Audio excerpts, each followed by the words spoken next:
la blockchain bouleverse le transfert d'argent. Supposons que tous ensemble, on veuille faire un virement pour un ami qui est aux États-Unis, qui en a besoin demain matin.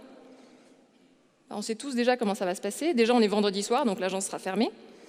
Ensuite, ce sera un RIB américain, donc ça mettra plus longtemps.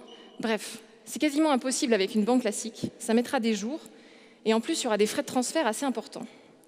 Eh bien, avec la blockchain, notamment avec Bitcoin et les autres crypto-monnaies, je peux envoyer de l'argent à l'international en quelques minutes et à presque zéro frais.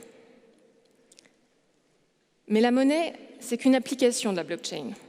C'est la première, c'est l'application historique, notamment avec Bitcoin, mais ce n'est pas la seule.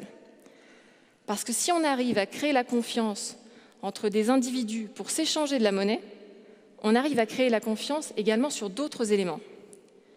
Premier exemple. Dans certains pays en voie de développement, il est parfois extrêmement difficile de prouver que vous êtes bien le propriétaire de votre terre ou de votre maison. Soit parce qu'il n'existe aucun cadastre pour répertorier qui est propriétaire de quoi, soit parce qu'il existe un cadastre, mais qu'il est aux mains de gouvernements instables qui peuvent le modifier à leur guise. Imaginez que du jour au lendemain, quelqu'un vienne chez vous et vous dise « Eh bien non, cette maison, elle est à moi », et vous n'avez rien qui prouve le contraire.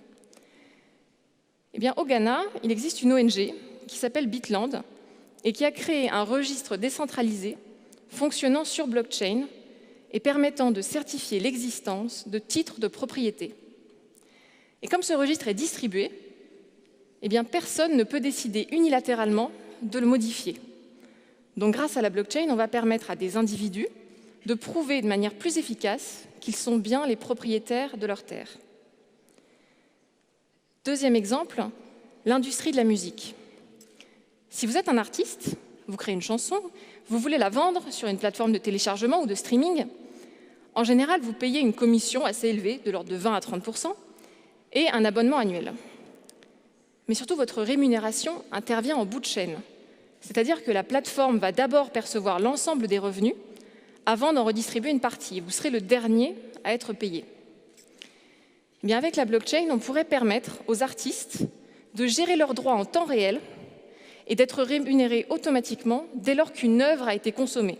En gros, dès qu'une chanson a été écoutée ou téléchargée.